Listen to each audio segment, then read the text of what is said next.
What's up, the squad? Back with another video. I seen that's how I was going down. Make sure you hit the like button, hit that subscribe button for me, please. Telling y'all, definitely been a minute since I actually looked at View video. I'm not gonna lie, but seeing that Stephen A. Smith has joined the View, definitely had a lot to say. Y'all know for a fact that Sonny Hostin did feel some type of way of things that was said. But let's check it out. Thank you so much. Good to see y'all. So it's been a minute since you were here. Last time you were here, it was 6 weeks into Trump 2.0, his second administration. And you had some really sharp criticisms of Democrats in the election for having sort of lost touch with the issues the voters cared about. How are you feeling now a year into Trump? And what do you make of this discussion around affordability and him saying it seems like it's a scam from Democrats? Well, that's rhetoric on his part. There's nothing surprising or unpredictable about that. You could see that coming from a mile away because he has to say that right now because it's an issue and a concern for the American people. And he wants to act as if there is no concern because everything he's doing is just so beautiful and so marvelous and what have you. But in the end, the Democrats give the credit where credit is due at this particular moment in time. I think that they've learned from some of their mistakes anyway. When you see what happened in New York with Mamdani, when you see what happens in New Jersey with Cheryl as the governor, when you see what happens with Spanberger in Virginia, clearly there's something that's going on within the Democratic establishment that's saying, let's focus on real issues that are pertinent to the American people. Let's make sure we articulate ourselves appropriately so we don't lose sight of what the message should be. Leading up to the election, they did just that, and I thought they handed him the election as opposed to him actually winning it. Now they're forcing him to play ball and figure out a way to beat them because they're coming and they're gaining some momentum. We'll see what happens from there. Well, Stephen, as we wait the release of the Epstein files, House Oversight... Make sure I'm hearing it right, y'all. Articulate ourselves appropriately so we don't lose sight of what the message should be. Leading up to the election, they did just that, and I thought they handed him the election as opposed to him actually winning it. Now they're forcing him to play ball and figure out a way to beat them because they're coming and they're gaining some momentum. We'll see what happens from there. Well, Stephen, as we wait the release of the Epstein How y'all files... feel about that? House Oversight Democrats released this trove of really creepy photos from inside Jeffrey Epstein's private island. So I want to ask you, is this the tip of the iceberg? What do you think the Trump administration will actually and ultimately release? And if they have nothing to hide, why did they fight so forcefully against this? Well, I'm suspicious. I'm suspicious in terms of, you know, the hesitancy in releasing the Epstein files, particularly when it's something you campaigned on. So I think in that regard, fine. But I also believe that there are people that have seen the Epstein files, that if there was something directly incriminating about Trump, it's something that would have been, we would have found out about it before the election because every measure would have been exhausted to make sure he didn't return to the White House. I do believe. And that's what I'm saying. Like, that's what I don't get. I feel like I don't get the simple fact that, like, so many people talk about how they're putting Trump's name in it a lot. But my thing is, like, if they were so focused on that, why? I apologize, I'm still a little sick. Why wouldn't they put? You know, I didn't see any of this. You know, when it comes to last year with the Biden administration, and that's what I continue to say. Others too, and I just find it insane that they keep on, you know, pushing that to be, you know, this whole thing with putting Trump's name in it and saying this and saying that. Oh, Trump was friends with him, and Trump, he used to hang out with Trump, did this, Trump did that. And I had to explain to a lot of people, too. Even myself, I'm not even going to lie. We've always been around an individual. We've always been around an individual. I don't care who you are. Y'all can have this argument. We've always been around an individual who has done wrong. I've been around a lot of Alabama, Indianapolis, so and I've been in the car scene a lot, and I've actually been friends. I've been good friends with a lot of people, you know, and now I'm not because of the things that they've done, you know, and I feel like that's just one of those things. Yes, President Trump has been, you know, friends with individuals just like you have, you know, that has done crazy and bad things, you know, that led them, you know, to, you know, jail, to prison, you know, so I feel like it's just one of those things, and then you cut them off, but I don't get that. However, when you have power brokers in place, what happens is on both sides of the aisle, it could be people in those Epstein files that can be severely incriminated, obviously. And anybody they protect each other. Well, they protect each other. And so you don't think Trump is in the files? I mean, he was mentioned over 1,000 times. I'm not saying he wasn't in the file. It wasn't in the files. I'm saying that if it was something really, really incriminating against him, I think we would have heard about it by now.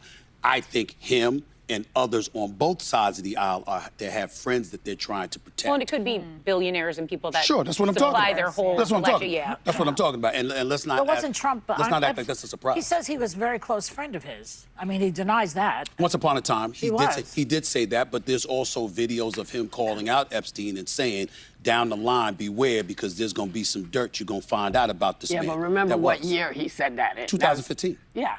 That's kind of, you know. They did reportedly have a falling out, but Yeah. I heard it was over some property in Florida, believe it or not. Yeah. Well, I mean, the excuses for it is what it is, but the point is that Epstein was doing what he was doing for years. Yeah. So whether it was 2015, 2010, I don't care when it was. If you're that kind of despicable human being, I want to find out about it. I don't give a damn if it was 20 years ago, 40 years ago. If you were that kind of person, we need to know you about So it. you want to see the files? Of course I want to see the files. Me too. Of course I want to see Me the files. too. Absolutely. Yeah. Okay, so let's talk about this, because Trump is claiming that he aced the cognitive test. Even though he's going on late night Truth Social tirades, in the middle of the night, he's texting and calling Governor Walz a name that we don't use anymore to disability. He's attacking female reporters as that we don't use anymore, disability. So I know Joy Behar has said this word plenty of times and definitely said, you know, behind closed doors, but they try anything and everything to make President Trump look bad. I'm telling you. piggy and ugly. He's falling asleep in the middle of a meeting. I mean, I said yesterday that Marco Rubio is boring, but not that boring that he would fall asleep. Let me explain something to y'all. And this is me just being real. I guarantee any of those ladies couldn't have the position that President Trump has. Off bat. None of those ladies sitting there could have the position that he has. No, not none so ever. None so ever. And it's not that I'm trying to push anybody down. I'm not none of that. I just know, just based off of how they speak and like their thoughts and like what they got to say, the little opinions that they have, they can't. But you're having individuals that works literally nonstop every day. And I know, you age the number and this, that, and the other. At his age, him moving like that and him doing things like that is incredible. I'm not gonna lie, it's definitely incredible. You see stuff that's happening every single day when it comes to President Trump. When it came to Joe Biden, you didn't see much. You seen him literally sleeping all the time. Not only sleeping all the time, but literally on the beach sleeping all the time. But you literally have President Trump closing his eyes for a few seconds during meetings because he is, sleepy. He is tired. President of the United States, as we can see, is a hard job. And we don't know because we've never been in those shoes. But we can just see that it's definitely a hard job to have. It definitely is challenging. And I just don't get it. There's no excuse for it. I'm speaking with any individual, but especially President Trump, because of the thing. We literally see something come out every single day. Every single time, The View, all these, leftist, shows and podcasts and this, that, and the other. Even for them right, podcast. You literally have something to go on to. You always have, something to post, especially when it comes down to left. Have something to post because you see President Trump is doing something each and every day. When it came last year, even the year before that, I didn't have a lot, to say about President Joe Biden. Not at all. Y'all seen a lot of videos had a lot to do with Kamala. Why? Because she was running for election. At times when I had something about Joe Biden, it was about his son or about Kamala. You know what I mean? So it's stuff like that. When we have something, you literally always have something about President Trump. Always. Because he's doing his job. What do you think's going on with him? Trump is being Trump.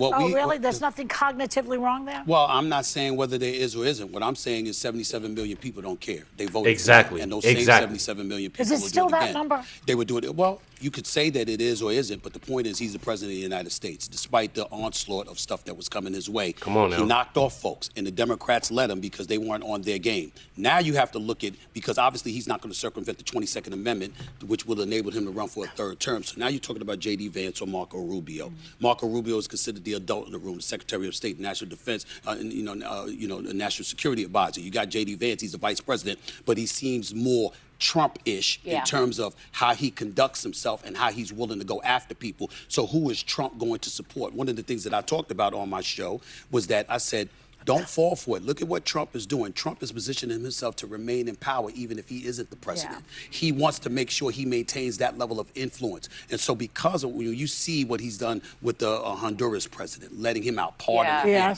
even though the man is alleged to assist in funneling 400 tons of cocaine into the United States. He was serving 45 years. He was serving 45 years, absolutely. And you let him out in the same breath. You're bombing people in the Caribbean for the very thing that you said was a problem. Well, let's talk about the bombing. He's doing what he's doing, but in the end, what it comes down to is that you're going to have to beat him because he is going to make sure he dictates who his successor is going to be. If he stays away. Anticipate he's going to be away. My friend, Joe. I want to talk to you about the bombing, my friend. Yes. And some things that you recently said. You know I like you, right? Okay, so you recently accused Senator Mark Kelly, a veteran, an astronaut, of crossing the line for participating in a video reminding troops that they can refuse to follow illegal orders. Okay. Let's see some of what you said, my friend. Sure. You know better, Senator Kelly. You know better. How dare you do that? You could go to the House. You can draw up paperwork. You can try to start articles of impeachment if you think there's something illegal. I mean, damn, it ain't like y'all haven't done it before. You impeached the man twice. Where'd that get you? Got us behind back in the White House. Had you left him alone since 2020, maybe he wouldn't be back. You don't tell military men and women to ignore an order from the commander-in-chief. You don't do that. Caffeine's a bitch, you know? Now, let me just remind you that Pete Hegseth said in 2016, I do think there have to be consequences for abject war crimes.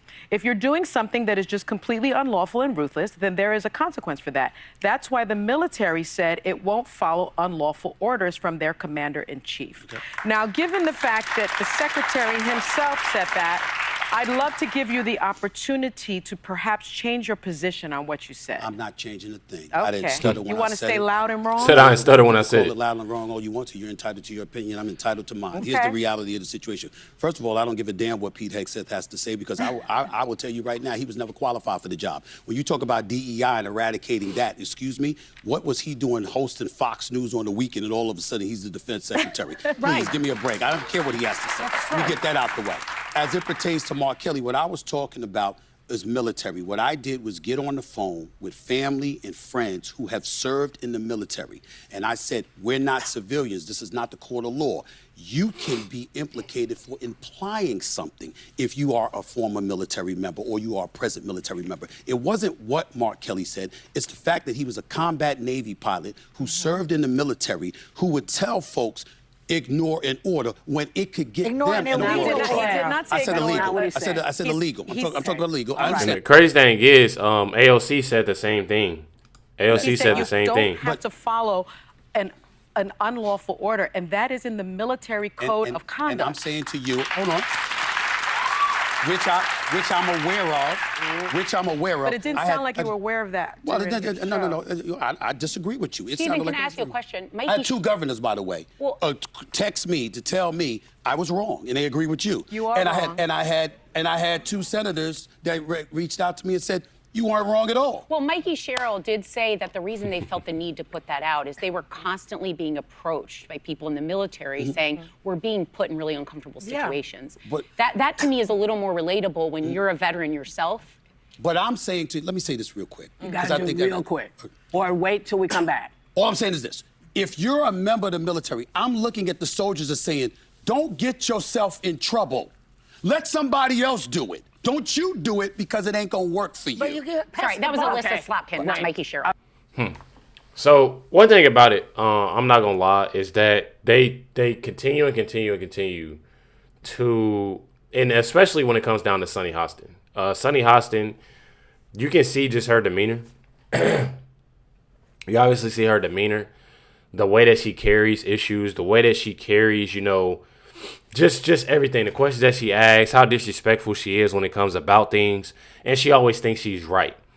When obviously she's most of the time, incorrect about a lot of things that she says when it comes to statistics, when it comes to information that she puts out, even her opinions. You know, and it truly gets on my nerves that they try to have individuals on here and the individuals constantly call them out when it comes to Stephen A. Smith, when it comes to John Fetterman. I think he was the last one on here, literally calling out what it needs to be. And I truly, you know, love that. You know, it's one thing about, you know, sitting there and being in denial about something, you know, because and it's one thing about it, they constantly, each of these ladies, they do it all the time. They sit there and, of course, you know, give out that wrong information, but also they sit there and be in denial about something that's going on instead of being real about this, about, you know, anything that they talk about. And they have these individuals come on the show and call them out on it. And then, you know, it makes them look completely ridiculous. And then you have your clips. And that's completely what they look like. Sunny Hostin completely looked ridiculous on what she was talking about. You know, and I truly just don't like it. I truly don't like it just for the simple fact that you have constant people, you know, when it comes to the left, you know, telling, you know, the military. Like I said, AOC, you know, she has done it, you know, and told the military, oh, you don't have to follow Trump's orders. You know, it's just the things that they do. You know, and I hate to be that negative person, but it's like they're constantly just wanting bad and just, you know, horrible for United States. And I don't like that. You know, I truly don't like that. But you already know. Definitely let me know y'all comments and thoughts. Definitely appreciate y'all. Much love to everybody. Stay tuned for the next video. Catch y'all next one.